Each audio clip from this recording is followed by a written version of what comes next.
우리가 신앙생활을 하는데 반드시 기억하고 또 믿어야 할 내용이 몇 가지가 있습니다. 그 중에 하나가 영적 존재에 대한 믿음이 있어야 됩니다. 왜냐하면 세상에는 반드시 영적 존재가 있기 때문이죠. 그 대표적인 것이 바로 악령이라는 존재와 성령이라는 존재입니다. 이 두 내용을, 이 영적 사실을 반드시 믿어야 돼요. 그가 안 믿어지면 사실은 신앙생활 자체가 의미가 없습니다.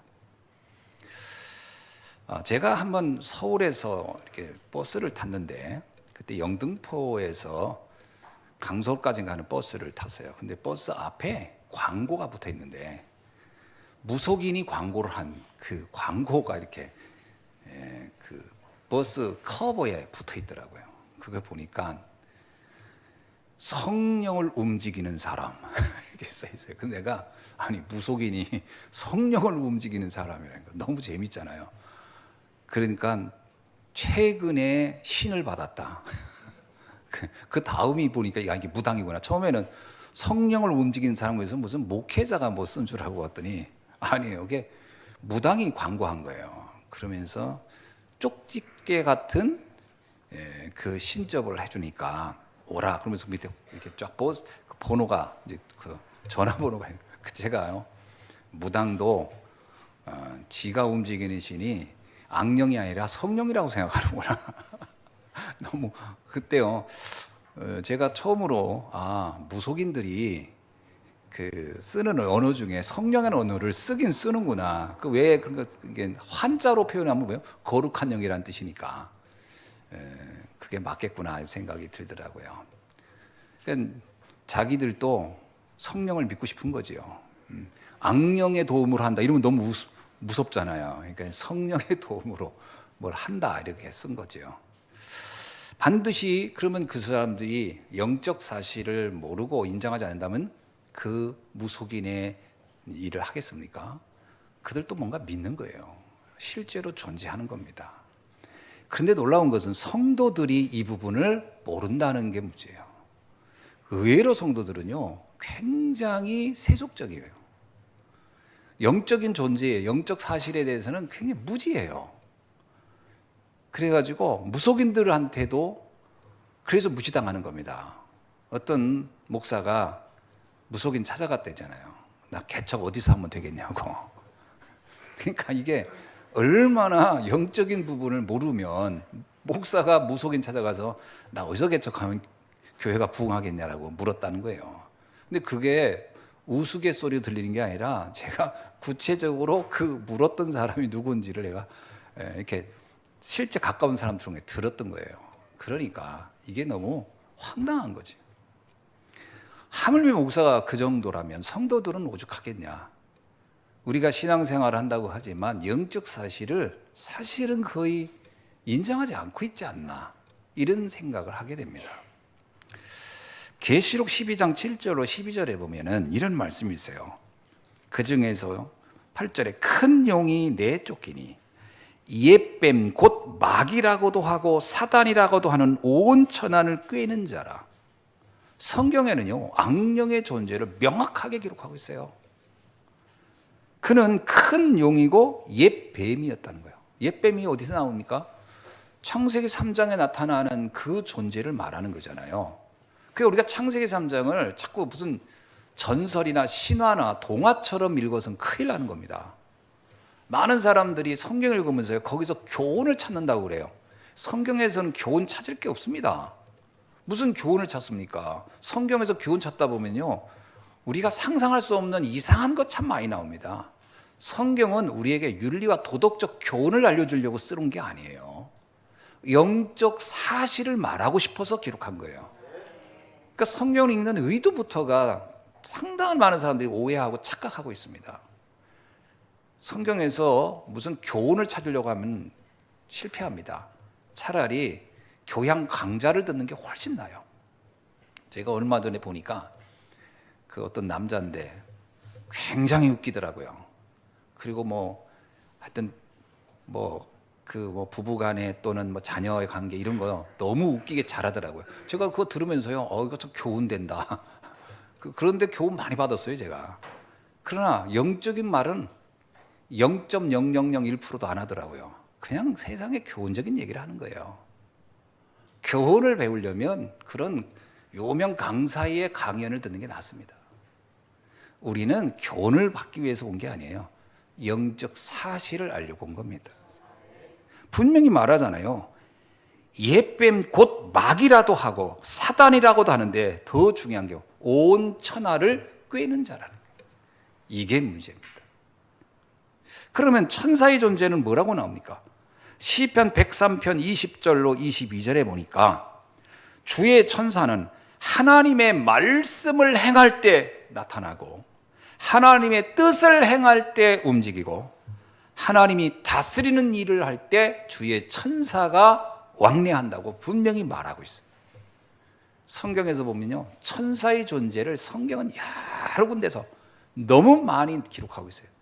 그렇다면 우리는 그 천사의 존재를 진짜 믿어야 됩니다. 요한계시록 8장 3절 5절에 보니까 천사가 성도들의 기도를 향로에 담아 보좌에 계신 주님께 전달한다라고 분명히 기록하고 있어요. 그렇다면 우리의 기도가요, 그냥 흩어지는 게 아닙니다. 어떤 사람은 기도하면 그냥 독백한다고 생각하는데 아닙니다.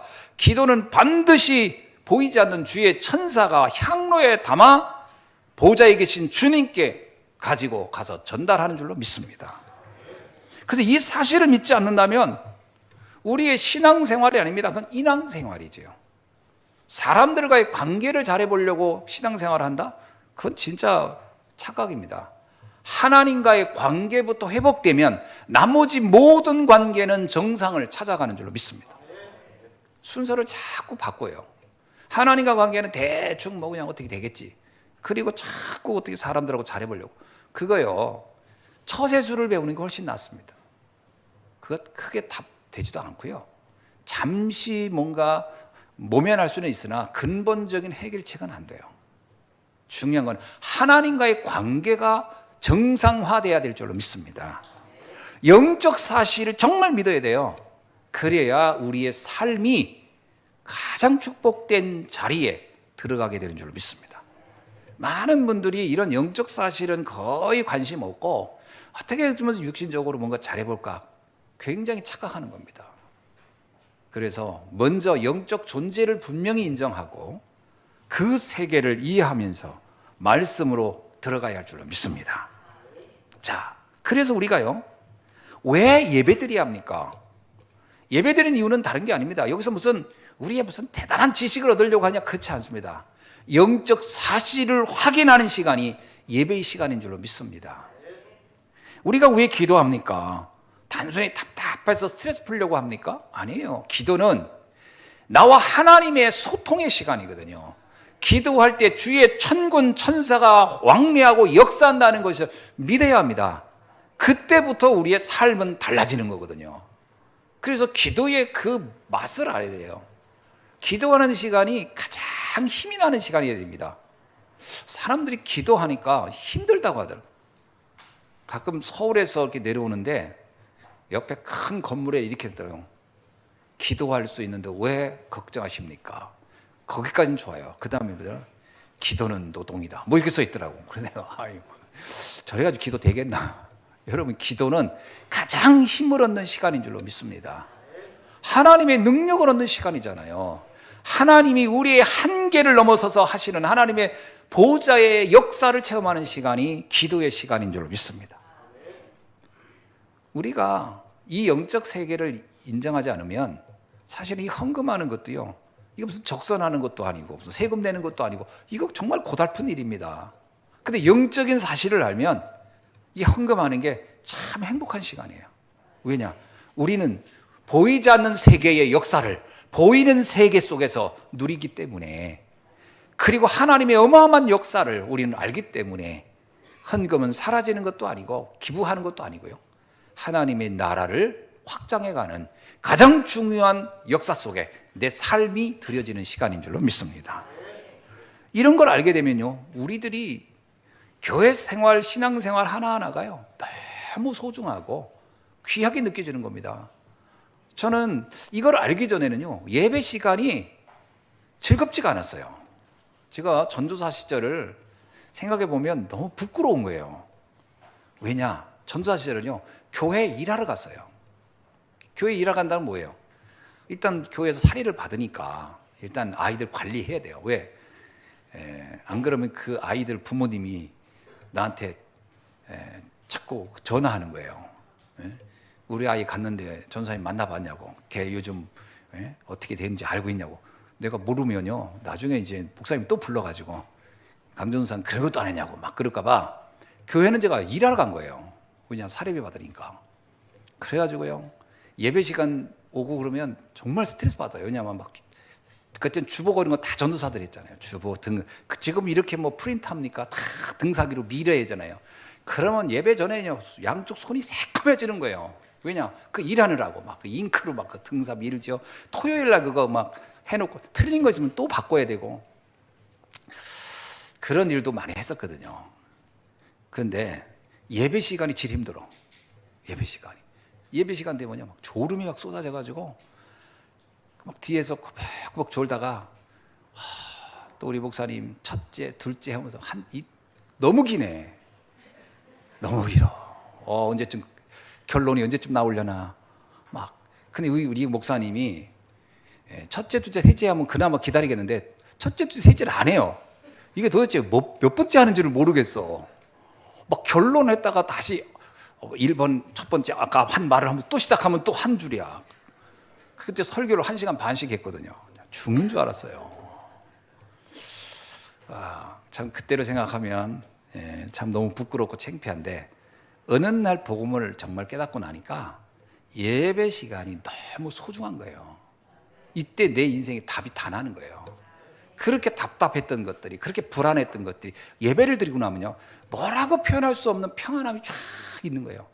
내 삶의 평안함과 안정과 뭔지 모르는 기쁨과 이런 것들이 내 안에 쫙. 그게 예배 시간이 너무 소중한 겁니다.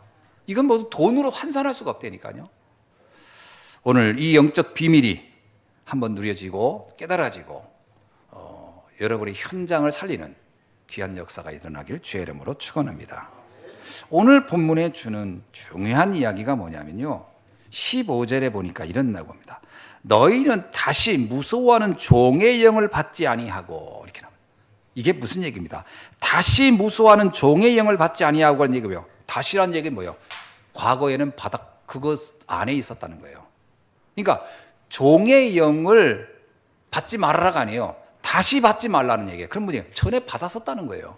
그 전에 우리의 삶은 종의 영에게 잡혀 있었던 삶이 있었다라는 얘기거든요. 근데 그 특징이 뭐냐? 이렇게 나옵니다.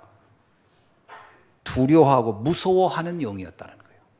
이게 진짜 이게 충격적인 겁니다. 종의 영에 잡혀 있을 때 삶의 상태를 한번 확인할 필요가 있어요. 그때 우리는 무서워하는 삶이었다는 거예요. 뭐든지 무섭고 두렵고 뭐든지 염려있고 걱정인 거예요.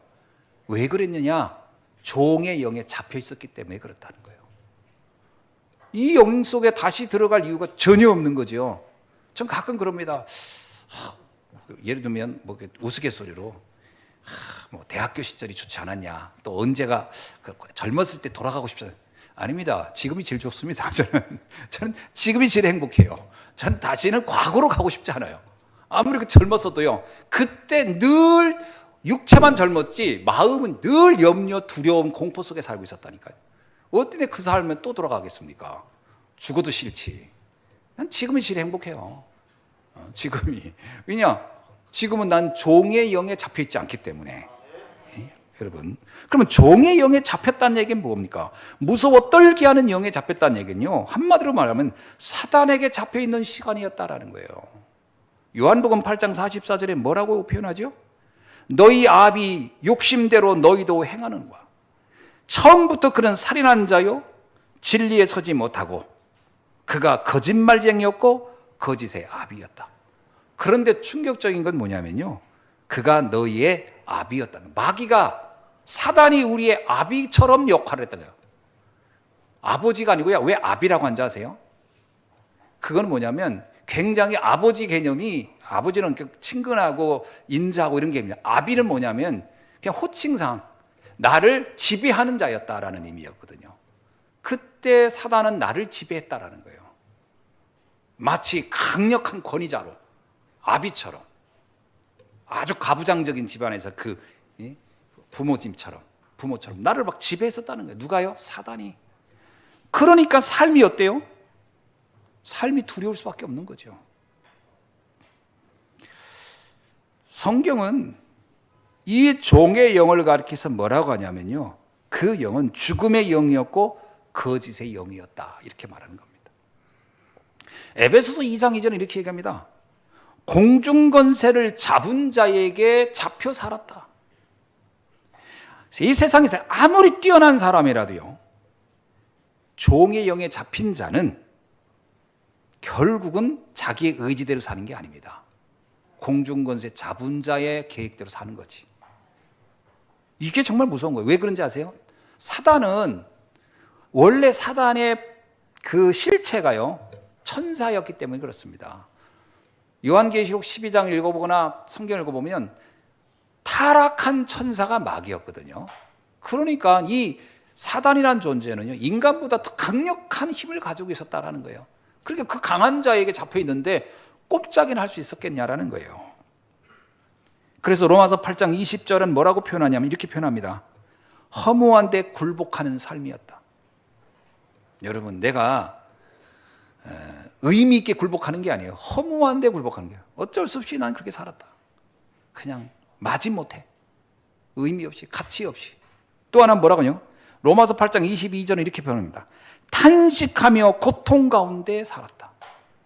늘 탄식하고 고통 속에. 더 충격적인 건 히브리서 2장 14절로 15절입니다. 그 종의 영은 죽음의 세력을 잡고 우리를 장악했다는. 그러니까요, 우리가 사람들이 가장 무서워하는 내용이 뭐냐면요, 결국은 죽음입니다. 사람들이 우리나라 말도 참 표현이 되게 좀 그래요. 예? 추우면 이럽니다. 좀 추운데 이러잖아요. 추워 죽겠는데. 그리고 좀 더우면요, 더워 죽겠는데. 좀 배부르면요, 배불러 죽겠는데. 다 이 죽음으로 연결돼요. 모든 삶이. 좋으면요, 좋아 죽겠는데. 웃다 죽어. 그러니까 이게 왠지 모르게 우리의 삶은 죽음과 연관을 늘 시키고 있어요. 죽음에 매여 사는 거예요. 그래서 뭐냐, 평생을 죽음의 공포 속에 있다 간다. 이게 사단의 영이 종의 영에게 잡힌 자의 삶이라는 거예요. 이게 지옥 같은 삶이 아니고 뭐겠습니까? 여기에서 우리가 빠져나온 겁니다. 그러니까 다시는 이곳으로 가지 말아라. 당연히 가고 싶지 않죠. 가서도 안 되고. 자, 그렇다면 주님은 우리에게 뭐라고 말씀하냐? 15절이니까 양자의 영을 받았으므로 우리가 아바 아버지라 부르느니라. 아멘. 우리는요, 종의 영에서 이제 빠져나와서 양자의 영을 받은 자라. 아멘. 여러분, 성도가 누구냐? 양자의 영을 받은 자라는 거예요. 여러분, 양자란 말이 뭔지 아시죠? 친자와 양자. 친자는 혈연적으로 자녀가 된 거예요. 그죠? 그래서 이거는 뭐냐면 생물학적인 내 자녀예요. 생물학적인. 근데 양자는 생물학적인 아들이 아니에요. 자녀가 아니에요. 양자는 법률적 자녀예요. 내가 낳지 않았어. 그런데 법률적으로 내가 저 사람을, 내가 저 아이를 내 아들로 삼겠어. 그러면 법률적으로 내 호적에 집어넣는 거예요. 그거를 양자라고 하는 겁니다. 이게 무슨 얘기입니까? 우리는 원래 하나님과 우리는 원수 사이였어요. 창세기 3장 사건 이후로 인간은 하나님과 완전 분리된 상태이세요.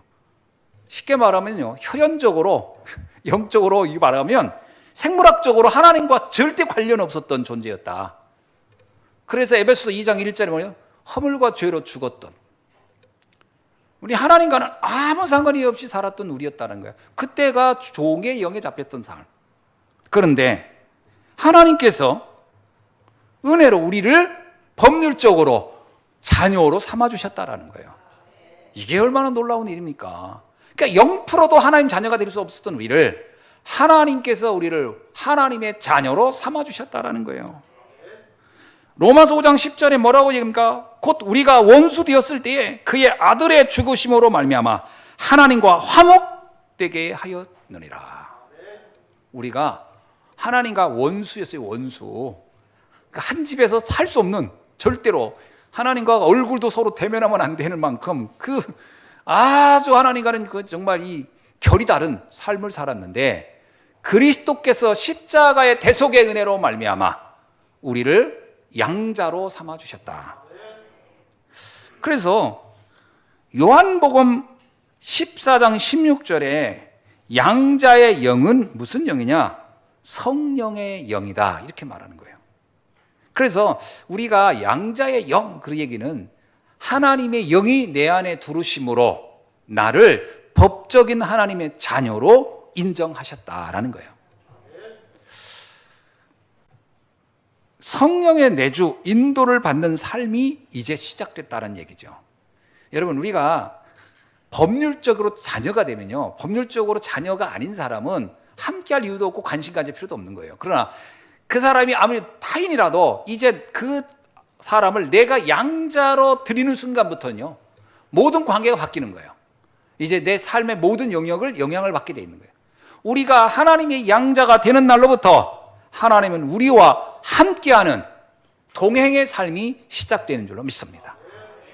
그래서 요한복음 14장 26절에서 뭐라고 얘기하냐면, 보혜사 곧 아버지께서 내 이름으로 오실 성령 그가 너희에게 모든 것을 가르치고 내가 너희에게 말한 모든 것을 생각나게 하시리라. 이제 그때부터요, 하나님의 모든 비밀들과 모든 내용들을 우리에게 전달해 준다는 거예요. 여러분, 부모가 자녀에게 말해주는 것과 부모가 타인에게 말하는 건 완전 다른 겁니다. 이제 하나님이 우리를 자녀로 삼아주셨기 때문에 하나님의 숨은 비밀까지도, 은밀한 비밀까지도 다 우리에게 알려주신다. 그래서 우리가요, 양자가 되는 날로부터 영적 비밀이 깨달아지기 시작하는 겁니다. 이게 놀라운 거예요. 제가 그 복음을 잘 몰랐을 때는요, 성경을 읽으면 다 막히더라고. 그 참 신기하죠. 성경을 제가 군대에서도 다 정독을 했거든요. 근데 읽으면서도 이렇게 보면 이게 옛날 성경책이죠. 옛날에 이렇게 내가 한번 본 적이 있어요. 그거 하도 낡아가지고 나 버렸지만, 이렇게 줄친 걸 봤더니 줄친 게 영적인 데는 하나도 줄을 안 쳐놨어. 왜냐? 내가 이해가 안 되니까. 영적인 데는 하나도 은혜가 안 돼. 그게 전부 다 육신적이고 어떤 교훈적이라고 된 부분만 다 줄쳐놓은 거야, 이렇게. 그래서 내가 그때 성경 읽으면서, 내가 성경을 읽으면서 나름 이거 참 좋겠는데 라고 여긴 내용들이 굉장히 세상적이구나. 뭐 이런 것도 쳐놨더라고요. 내가 눌러 넘치도록 너를 축복하노라, 뭐 이런 거. 뭐가 많은 건 좋으니까 이게 뭔지도 모르고 뭐 그런 거예요. 그러니까 내용이 전부 다 내가요, 영적인 부분은 전혀 이해가 안 되는 거지. 근데 복음을 알고 나니까, 주의 성령이 내 안에 들어오고 나니까 그다음부터요, 영적인 내용이 그렇게 은혜가 될 수 없어요. 옛날에 그렇게 이해가 안 되던 성경 구절이 이런 뜻이었구나, 이런 의미로 썼구나, 이게 하나님이 이런 비밀을 가졌구나, 이게 딱 알아듣는 거예요. 깊은 것이라도 통달시켜주는 거예요. 양자의 영을 받았다는 얘기는 하나님의 깊은 세계를 이해하는 단계가 되는 줄로 믿습니다. 세 번째는 뭐냐? 오늘 17절에 보니까요, 자녀이면 또한 상속자 곧 하나님의 상속자요. 양자의 영을 받은 자에겐요, 상속자가 되는 특권을 주어졌다는 겁니다. 이게 어마어마한 거죠. 여러분, 원래요, 양자가 되면은 사실은 법률적으로 자녀가 되잖아요. 그러면 재산, 사회적 지위까지도 다 친자와 동일하게 그게 양도되도록 돼 있었어요. 그러니까 유산이 넘어가는 거예요. 오늘날도 마찬가지입니다. 오늘날도 그 입양을 만약에 하면요, 제일 먼저 입양하는 그 과정에서 그 서류에 그게 나와요. 당신의 모든 재산을 양도된다는 것을 알고 있습니까? 이 아이가 유산으로 넘어간다는 걸 알고 있습니까? 이걸 전제합니다. 그것까지는 다 생각하고 이게 양자로 받아들일 거냐 이런 얘기거든요. 그렇겠다 하겠다. 그러면 사인 되는 거예요. 나 이건 싫은데요. 나 이걸 안 줄래요. 그러면 양자가 안 돼요. 저는 그냥 키워만 줄게요. 그러면 그 뭐죠? 임시 그 양자가 아니고요. 잠시 몇 년간 키워주다가 보내는 거 그건 돼요. 그런데 양자는 안 돼요. 양자는 뭐냐? 모든 권한과 재산과 사회적 주의까지도 그게 유산으로 넘어가는 걸 말합니다. 그리고 여기서 예수님이 뭐라고 얘기하는 거예요? 바울이 우리가 하나님의 양자면 하나님의 모든 축복을 상속받을 자격이 부여졌다. 이게 얼마나 놀라운 일입니까? 하나님의 최고의 축복이 우리에게 법률적으로 보장됐다는 거예요. 자, 그 내용 중에 가장 큰 그 상속의 내용이 뭘까요? 마태복음 25장 34절에 이런 얘기입니다. 그때에 임금이 그 오른편에 있는 자들에게 이르시되 내 아버지께 복받을 자들이여 나와 창세로부터 너희를 위하여 예비된 나라를 상속받으리라. 최고의 상속의 내용은 하나님의 나라 천국입니다. 여러분 우리가 하나님의 자녀가 되고 나서 받은 것 중에 최고의 것은 천국 상속받은 거예요. 그러니까 우리는 천국에 갈 수 있는 자격이 부여된 겁니다. 그렇죠? 이거보다 큰 선물이 어디 있어요? 천국을 우리가 소유했는데. 주님께서도요 제자들에게 감람산으로 마지막 승천하기 직전에 불러 모으시고 40일 동안을 한 게 뭐냐? 하나님 나라의 상속이 뭔지를 말해준 거예요. 사실은 그게 얼마나 엄청난 축복인지 아느냐? 제자들은요 물고기 2마리 보리떡 5개 해가지고 먹은 거 그런 생각하고서 그거 달라고 쫓아다녔던 사람들 많이 봤잖아요. 자기들도 모르고 그거 생각했고 또 어느 때는 제자들이 그랬잖아요. 누가 높으냐? 예수님 우리 형 12명 중에 누가 높은 자입니까? 뭐 이런 이상한 질문만 하고 다녔던 제자들에게 그들이 천국을 상속받았다, 하나님 나라가 내게 주어져, 이것이 중요하다고 별로 느끼지 않았거든요. 그 예수님은 마지막 승천하기 직전에 제자들 다 불러놓고 40일 동안 그 얘기한 거예요. 너희들에게 주어진 최고의 축복이 뭔지 아냐?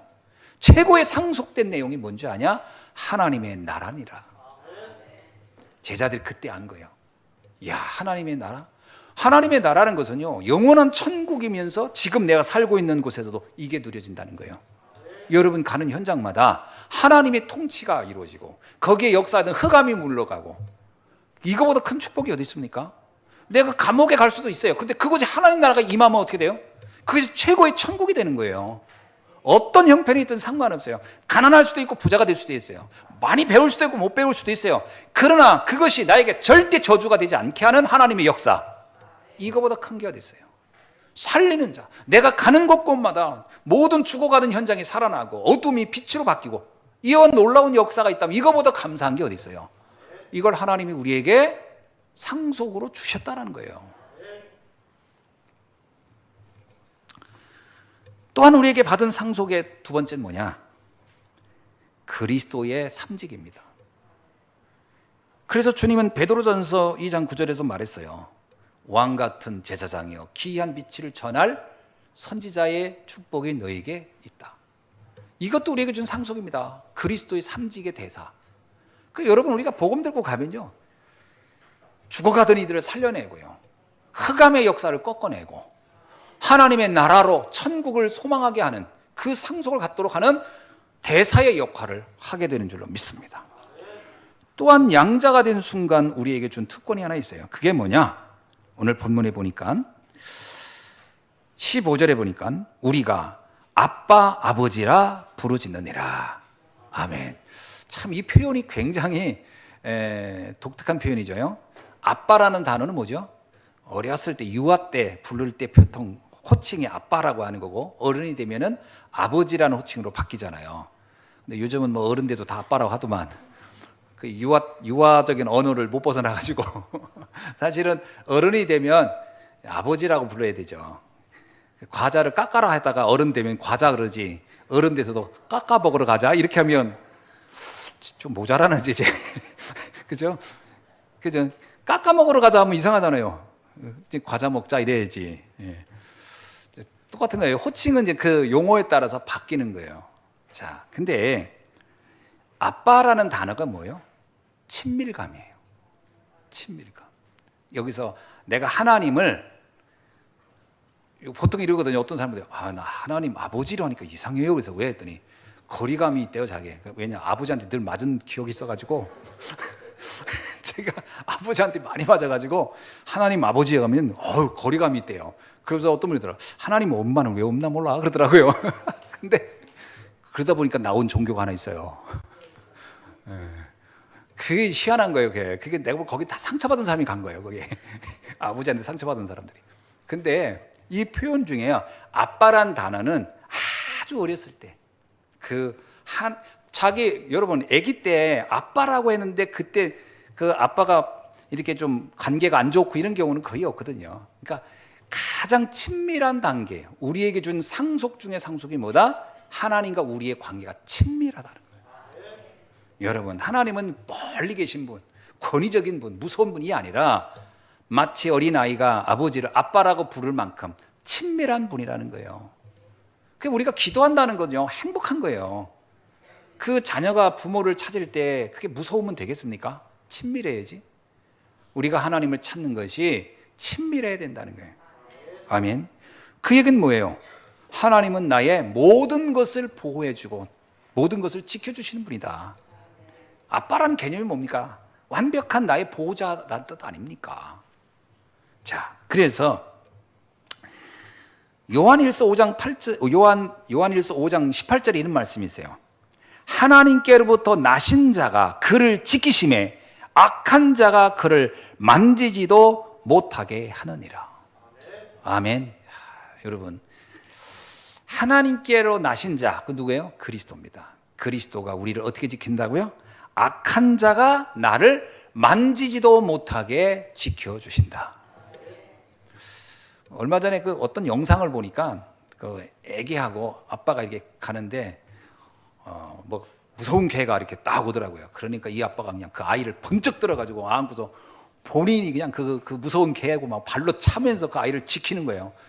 그래서 역시 그 아이에게는 아빠의 품이 아마 최고 안전한 품이라고 느꼈겠죠. 이것처럼 하나님은 우리를 어떻게 한다? 악한 자가 우리를 건드리지도 못하도록 우리를 지키시고 보호하신다라는 거예요.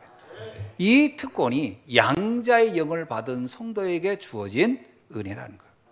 여러분이 잊지 않기를 주의 이름으로 축원합니다. 그러면서 우리에게 무슨 말씀을 주시냐면요, 아주 놀라운 말씀을 주시는데 17절 마지막 절에 보니까 우리가 그와 함께 영광을 받기 위하여 고난도 함께 받아야 할 것이니라. 아멘. 참 표현이 묘하죠. 이 영광을 위하여 고난도 받게 될 것이다. 이게 무슨 얘기입니까? 우리가 여기서 말하는 고난을 무슨 축복을 받기 위해서 일부러 어려움을 겪는단 말입니까? 이렇게 오해할 수 있는데 그게 아닙니다. 여기서 말하는 것은 바울이 골로새서 1장 24절에서 이렇게 말했어요. 나는 이제 너희를 위하여 받은 괴로움을 기뻐하고 그리스도의 남은 고난을 위하여 그의 몸된 교회를 위하여 내 육체에 채우노라. 이게 뭐냐면 하나님의 그 거룩한 사역에 쓰임 받아진다는 거, 쓰임 받을 수 있는 그 사명을 받은 것이 특권이라는 거예요. 하나님의 일을 하다 보면 때로는 어려운 일도 있을 수 있고 힘든 일도 있을 수 있죠. 근데 그것도 역시 나에겐 축복이라는 거예요. 나중에 그것이 영화로운 영광을 얻는 상급이 될 것이기 때문에. 그래서 성도가요, 복음을 위하여 겪는 어려움은 사실은 이거는 복입니다. 그래서 마태복음 5장 10절에 이런 말씀에서 예수님이 의를 위하여 박해를 받는 자는 복이 있나니 천국이 그들의 것이며, 우리가 복음을 위하여 겪는 어려움이 있다면 그건 자랑스러운 것이고 영광스러운 것이다. 그래서 바울은 말합니다. 나는 십자가 외에는 내가 말할 게 없고 나는 그리스도를 위해서라면 나는 죽어도 상관없다. 이게 뭐죠? 내가 주를 위하여 쓰임받다는 그 자체. 우리가 이 땅에 살면서 하나님 앞에 쓰임을 받을 수 있다는 그 사실만큼 최고의 영광이 없는 줄로 믿습니다. 그래서 베드로전서 5장 10절에 이런 말씀을 하십니다. 모든 은혜의 하나님 곧 그리스도 안에서 너희를 부르사 자기의 영원한 영광에 들어가신 이가 잠깐 고난을 당한 너희를 친히 온전하게 하시며 굳건하게 하시며 강하게 하시며 터를 견고하게 하시리라. 우리가 겪는 고난은 고난이 아닙니다. 복음 때문에 겪는 어려움은 어려움이 아니에요. 영광스러운 것이고 자랑스러운 것이고 나를 더욱 견고하게 하시는 축복의 전환점이 되는 현장인 줄로 믿습니다. 자, 말씀을 맺습니다. 양자의 영을 가진 성도의 정체성을 우리가 다시 한번 점검해 봐야 됩니다. 첫째는 뭐냐? 나는 하나님께 선택된 자라는 거예요. 양자의 영은 아무한테나 주는 게 아니에요. 여러분, 어떤 가정이 아이 하나를 양자로 받아들일 때 아무나 길 가는 사람 그냥 불러가지고 야, 너 우리 집 양자해라 이러는 사람은 없어요. 굉장히 심사숙고해서 선택하는 겁니다. 마찬가지예요. 저와 여러분이 이 시간 하나님의 자녀라는 이 축복을 받았다는 것은 하나님의 놀라운 은혜를 받은 자여 선택된 자인 줄로 믿습니다. 그래서 요한복음 15장 16절에 이런 말씀을 했어요. 너희가 나를 택한 것이 아니요 내가 너희를 택하여 세웠나니 이는 너희로 가서 열매를 맺게 하고 또 너희 열매가 항상 있게 하여 내 이름으로 아버지께 무엇을 구하든지 다 받게 하려 함이니라. 아멘. 왜 주님이 우리를 양자의 영을 주셨느냐? 풍성한 열매를 누리며 살도록 하기 위하여. 그러니까 이걸 놓치면 안 돼요. 그래서 우리는 늘 기억해야 돼요. 아, 내가 하나님께 특별한 은혜를 받은 사람이구나. 난 하나님 앞에 정말로 놀라운 사랑과 은혜를 입은 자구나. 잊지 않으시길 주의 이름으로 축원합니다. 두 번째는 뭐냐? 양자의 영을 받았다는 얘기는 완벽한 보호를 받는 자가 됐다는 거예요. 두려울 필요가 없는 겁니다. 그래서 요한복음 13장 1절에 뭐라고 하냐? 세상에 있는 자기 사람들을 사랑하시되 끝까지 사랑하시느니라.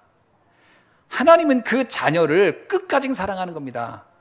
얼마 전에 사랑하다 에라 마음에 안 들어. 넌 다시 양자 우리 없애자. 그럼 다시 너는 타인이 돼버려. 내보내고 이런 게 아니에요. 한 번 하나님의 자녀가 된 자는 영원 하나님의 자녀가 되는 줄 믿습니다. 그래서요, 하나님의 사랑은 어떤 사랑이냐? 끝까지 사랑하시는 사랑. 이 사랑을 받은 자라. 여러분이 이것을 잊지 않기를 주의 이름으로 축원합니다. 세 번째는 뭐냐면 양자의 영을 우리에게 주신 이유가 있어요. 어떤 이유냐? 세상을 살리는 사명 때문에 이것을 주신 겁니다. 1000명의 축복을 주신 거예요. 그래서 베드로전서 2장 9절에 뭐라고요? 택하신 족속이요 왕 같은 제사장이요 기이한 빛을 전할 선지자의 사명으로 우리를 부르셨어요. 사도행전 1장 8절은 뭡니까? 우리가 예루살렘, 유다, 사마리아 땅끝까지 이르러 복음의 증인이 되고 모든 민족을 살리라고 하나님 우리를 양자의 영을 주셨다는 거예요. 그래서 우리 자신의 한 사람의 가치가요 어마어마한 겁니다. 그럼 잊지 마셔야 돼요.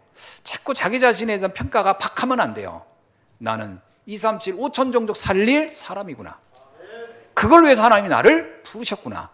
사람이라는 것은 언약을 잡으면서 그때 역사가 일어나는 거예요. 근데 자기가 분명히 하나님이 나는 세계복음을 불렀는데 본인은 뭐라고 하냐면 아유 나는 뭐 그냥 이 정도로 있다가 말지.